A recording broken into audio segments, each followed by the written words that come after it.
Welcome back, ladies and gentlemen. We just wrapped up the Ubisoft press conference plus the half-hour, gameplay footage fiesta for Assassin's Creed Origins. I think they called that thing. The Origins is a favorite go-to. Yeah, that's the name of it.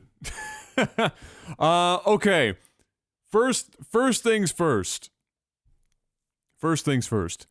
Ubisoft didn't light a single dumpster on fire for the entire conference. That by itself is impressive. We didn't get Aisha Tyler up on stage awkwardly cursing and telling everybody how much of a gamer she is. We didn't get Jason Derulo trying to sing but not being able to and then blaming it on not being able to hear himself later. We didn't get any of that usual gong show. And on top of that, the first thing that we see come out on stage is Shigeru Miyamoto to talk about some weird fever dream acid trip melding of Mario and Rabbids. It doesn't even make sense. And yet it happened. And you know what? It actually looked pretty cool. I guess out of 10, if I'm going to give ratings for out of 10 on this, I don't even know if I gave one for the conference earlier, but I'll give one for this one. This conference was, I'm going to say a solid, I want to give it an 8, but I have to go with a 7. I can't just ride entirely on Beyond Good and Evil 2, which we will get to as well. So Mario plus Rabbids Kingdom Adventure is the name of that game, and it was impressive watching Eve and Miyamoto attempt to speak English together on the stage at the same time, so that was a bit of fun by itself. But it's basically a tactical adventure game, and it plays a lot like XCOM, but there's a bit of an open-ish world feel to it, and with the XCOM almost isometric, top-down kind of turn-based deal, where the characters all have their own, unique abilities and whatnot, and they can interact, and the environments are partially destructible from what we saw. Surprisingly, seemed like a fair amount of depth, and I have to imagine that if Nintendo is freely giving up Mario for use here, then they've had a heavy hand in this too, and so it's going to be at least a decent game, and it looked like it had some promise. It's not something that I'm going to run out and buy, but it does look good in general, and I think it's probably going to make a few people quite happy, so I'm going to be cautiously optimistic and keep my eyes peeled and my ear to the ground for hearing more about that as time goes on. But to my knowledge, that comes out August of this year, so that's a release this year. They've hid that for 3 years, announced it today. The dude that worked on it, Miyamoto was sitting in the crowd. Miyamoto was talking about how he was doing a good job and talking directly to him. We got to see some man tears. I'd probably cry too. If Miyamoto was talking so kindly about me, I wouldn't know what to do myself. So that was pretty cute, and you can't not smile whenever that man is on stage. It's impossible. It's actually impossible. So go and check that out if you haven't seen some video footage for it. Definitely a very strong start for them, breaking out with Mario and Rabbids Kingdom Adventure. We also saw brief snippets of Assassin's Creed before the much longer gameplay, not reveal, but gameplay session that they showed at the end of the conference, and I guess I'll just talk about it now since that's where we are in the conference proper. Assassin's Creed Origins, we're getting a lot more gameplay, half hour of it. They didn't do any mission-related stuff. I wish they did, because what they showed did not really, for me, put the game in a particularly great light. The game is pretty to look at, so it's got that going for it.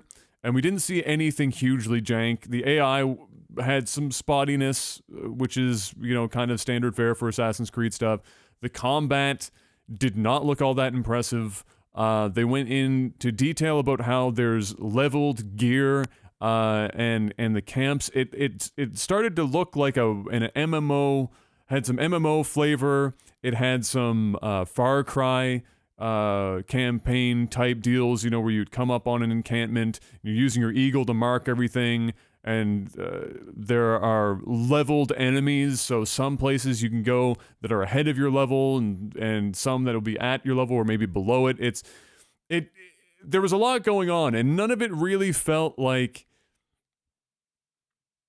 Assassin's Creed, which is weird, as you could imagine. I didn't really see, I can't remember. Somebody said that it might have happened early on, but I can't remember it happening. But I didn't see enough of it, regardless, of actual assassinations. I know they wanted to show the new combat off and everything, but I needed to still be assured that even if a guy is level 25 and I'm level 20, and I come up behind him and his only armor is a helmet, maybe a chest plate, and I come up behind him and I stab him in the neck, if I can do that still, and then he's gonna die, and it's not just gonna half-life him because he's got 5 levels on me, because then is it really Assassin's Creed, or is it really Assassin anything, or is it just another third-person action game, which they even went on about third-person action, or like a third-person FPS or something like that, that he brought that up, which I thought was a weird thing to mention in Assassin's Creed. I don't know. All I know is that it was a pretty game for the most part. You know, the water looked fantastic. That's like the theme of E3 for me right now, is every game I see that has water, the water looks awesome. So we've made it, boys. We've made water look great. It's not just for Skyrim mods anymore. And beyond that, yeah, I don't know. I need to wait and see more. I need to see some gameplay of actual mission structure to see how that's going to play out. And then maybe make some more judgment calls from there. But yeah, it didn't really impress me at all. It didn't crush my soul either. It was just kind of eh. It was eh. You know what else was eh? The Crew 2. They paraded that bad boy out onto stage, and now there's like biplanes and speed boats. And what are they called? Class 1 or Tier 1 buggies or something? I can't remember how that whole system works. I'm not big into that scene, but they've got a smattering of everything. It kind of looked like an adult Diddy Kong Racing, where it had everything but a hovercraft. It again looked good, graphically speaking. It looked great. But it for a car or a racing game, it lacked soul. It didn't feel all that exciting, despite the fact that I was watching all these exciting things, which was, unfortunate. And then the presenter they had for it was terrible, absolutely terrible. He was monotone and kind of creepy. He was creeping me out a little bit, and he gave this weird little wink thing at the end. It was odd, but the Crew 2. Crew, the first game didn't do anything for me. This really didn't do anything for me. But again, very pretty game. But these days, I don't know how hard it is to make a game that pretty. More South Park was brought out for us. The Fractured Butthole. They didn't show really anything that you wouldn't have already seen. I don't think. It was kind of just, hey guys, remember this is a thing. It's coming. It's funny. It's South Park, and so we got that. And it was all of those things. And if you like the first one, odds are you're gonna like the second one. Then we got this really odd, transfer into. Oh, did I just make an unintentional pun? Yeah, called Transference. I'm sorry, that was completely unintentional. Elijah Wood just showed up on screen and started to talk with what just seemed to be like an interview about Ubisoft doing VR stuff, and then they spun that into the fact that it was actually the game they were talking about, and he's actually in the game, so it seems like a VR thriller type deal. They had quite a funky showing for that, but it didn't really show anybody anything, and all I was seeing in chat, which similar what was going through my mind, was just like question mark. Like, what did I just see? I don't know. We're gonna probably have to wait a little longer to find out. But it's a ways out anyway, so I don't think there's any worry. We're gonna see more in the coming months. Then we got Assassin's Creed Black Flag Light in Skull and Bones. Pirate stuff is popular right now, and we got that with this. It was basically just the sea warfare pirating extravaganza. They showed a 5v5 like PvP mode kind of deal for it, and again, looked good. Water was fantastic, as is the theme. But the thing that really that I noticed right away, and then some people in chat were also mentioning, the cannonballs, of all things to talk about, I guess, with this, the cannonballs firing looked more like they were missiles coming out of launch pods, both in visual and how fast they were traveling. It was really weird, and kind of threw me for a bit of a loop. And the explosions and everything basically around the cannon fire, both where it starts and where it would end should it hit the opposing ship, all looked kind of bad, which was shocking because the rest of what we were watching actually looked quite good. So I don't know how to take it. I think that's another game that I'd have to see different modes and what else they're going to bring to the table. But I mean, there are other games on the market that have done similar type stuff to that to a degree. And it's a long way out too. Like I said, actually, it's not until fall of 2018, which means it's probably more like 2019 by the time it gets delayed. We're gonna get at least one more E3 where we see that game, and so don't want to judge it too harshly right now. It's a long way out, but what we did see, there's a little bit of promise there for sure. Just gonna wait and see more, see what we get out of it. But I had the feels of good promise. You know, it has something. We just have to see some more. Also, it had a Kraken at the end. If that means anything to you, I guess you almost have to have a Kraken now. How many other games have had Krakens? We were expecting Krakens in other games, but I don't know if it actually. I'm just waiting for like 5 games to all feature a Kraken at this E3. Just Dance had a very short segment. Thank God some girl came out and sang that I had no idea who it was. I don't know how many people knew who she was. But on the plus side, she sang on key, unlike Jason Derulo from last year, which was fantastic. And it was very brief. People came out, did some dancing stuff. She was like, hey, this game's coming out because, you know, Just Dance 2018 is coming out, and that was the show. Great, awesome. Then South Park had another game where they basically took the combat from their main game now, like the Fractured But Whole, and made a mobile game of it called South Park Phone Destroyer. It looked pretty much exactly what you would expect that to look like. They've got all the classes and whatnot. It's got the turn-based deal. It looked pretty funny.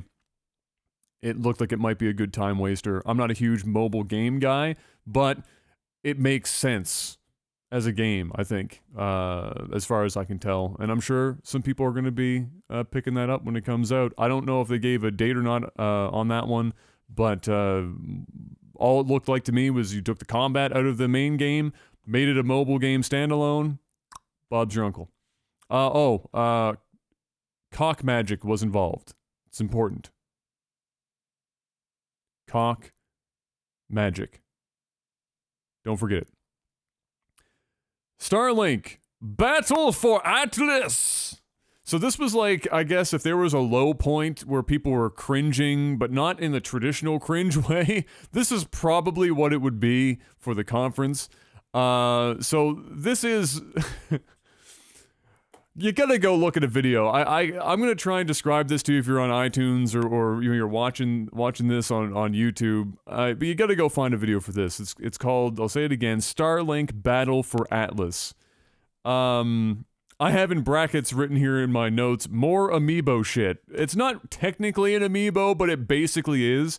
So on the Switch controller, you know, where you can plug the two like smaller controllers to the holster, we'll call it, to make like one big controller, okay? So in the middle there, they've got I don't know if it's a separate unit that has things to be able to hold these toys onto, is what I'm going to call them.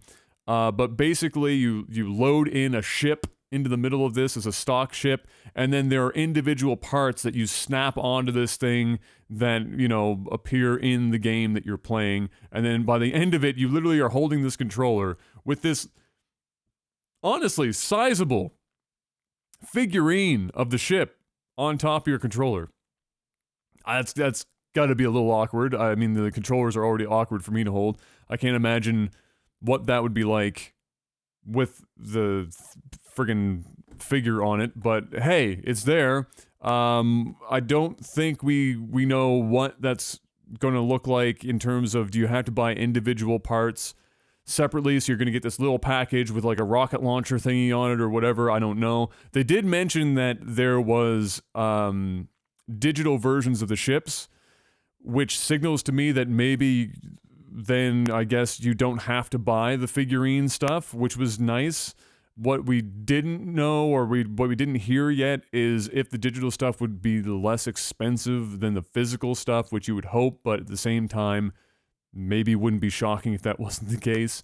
But anyway, that's what it looked like. As far as the game goes, it was we just saw some space combat stuff. It was like ships coming down into like planet side, and they were just shooting shit.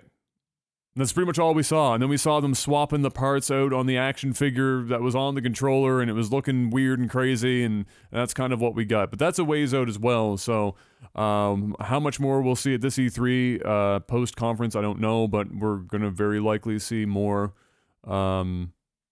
obviously, from that coming up in the future, and I can't wait to see the pricing. That's all I'm going to say. Pricing's going to be quite something. Then we got a Steep expansion. Remember Steep? It was the game that everybody loved for like at least 2 weeks because it had the dude run his head off of a bell in a church while skiing down a mountain. Yep, so they came out and they said, hey, we have an expansion for it. It's for the 2018 Olympics. Unfortunately, nobody ran their head off of a bell, and so my attention span for it wasn't so hot. But I guess there are people out there still playing Steep, so maybe you're excited to play some Olympic courses and stuff. That's, I think, what's basically coming in this, called Road to the Olympics. Yay, Steep. Then we got Far Cry 5. A little bit more gameplay and what we can expect in that. I don't know how much of that was put out in press releases in written form before this. I didn't see any of it, so all of it was new to me. But what I've got written down here was the fact that it's got co-op. I don't know if it's drop-in, drop-out co-op, if it's the whole game or whatnot. I'm sure that's probably fleshed out somewhere in writing in an interview somewhere. You basically get dog meat. I mean, Fallout 4 made it popular. Why not have a dog friend? And then AI companions for hire. So in the trailer, gameplay trailer hybrid, we saw the player had an AI companion that they told to go up to this water tower, I guess to provide cover from where they were going to be. Then he had the dog with him, and then they brought in the co-op partner too, and it was all, so you got to see all this happening. Ignoring all of that, the gunplay looked pretty weak. To me, it didn't look very satisfying, I guess is how I would put it. And it still seems to have that general gameplay flow of sit up on a hill, mark as many people as you can, and then just go in and kill them. And there's a story that weaves into that somewhere, and that's Far Cry. It just doesn't look... I mean, the other Far Cry games, 3 and 4 were at least relatively competent shooters and were kind of fun from a shooting perspective. This one just didn't look all that great from a shooting perspective. So take that as you will. There's all sorts of trailer stuff that you'll be able to go and watch if you want to catch up on that if you haven't seen it already. Finally... the biggest announcement, bar none, and almost enough to put DJ Wheat in an early grave, was the Beyond Good and Evil 2 trailer. And it was a hell of a trailer. Sorry, to be more accurate for the purposes of this, it was a fucking good, fucking awesome, fucking sweet, shit fucking awesome fucking trailer, fuck. There was a lot of cursing in the trailer. It was a bit much. It went from tasteful to overdose in about 3 to 4 seconds. But it looked great from, it was all CG, but it looked great. It was relatively comedic, in spots. And the fact that it exists and it's coming is all, Beyond Good and Evil 2 needs to be. We didn't see any gameplay. We don't really know anything about it, really. We know that they've got some, apparently, very good tech for space travel, I thought I heard him talking about. I don't know, because it was full of, feels, and then Eve was brought up on stage, and the whole Ubisoft family came up, and they were all shaking hands and doing jazz hands, whatever. So we just got the trailer. Go watch it if you're interested. I'm sure there's a number of people that are interested in Beyond Good and Evil 2 as a franchise. The first game was fantastic, cult classic. We've seen Beyond Good and Evil 2 years and years and years and years ago, and then it literally disappeared off the face of the earth, and there was nothing. And so to have this come up was awesome, and certainly exciting for many people. I'm even excited for it. I just want to know there's a date. Even if it's 2019. I just want to it's coming, and then I want to see consistency in releasing information for it, because people have been burnt once, and I don't think they can survive another one. So hopefully this one makes it all the way out, and God help them if it is not a legendary game. But I have faith in them. They look like they're literally pouring their soul into it. The two people that came out on stage, both of them were just weeping because of the reactions from the crowd and how long they've been probably slaughtering their lives, just throwing them away, throwing their lives away for years and years and years, and trying to keep this thing afloat. And so that was something to see. But yeah, Beyond Good and Evil 2. Highlight for sure of the press conference, up there with Shiggy. Was just a great way to cap it. I thought, man, why would you open with this? This is crazy. How are you going to follow this up? And then they have Beyond Good and Evil 2, which for Ubisoft is basically the closest thing that you could imagine as a follow-up to having Miyamoto on stage. So, good job. You did it.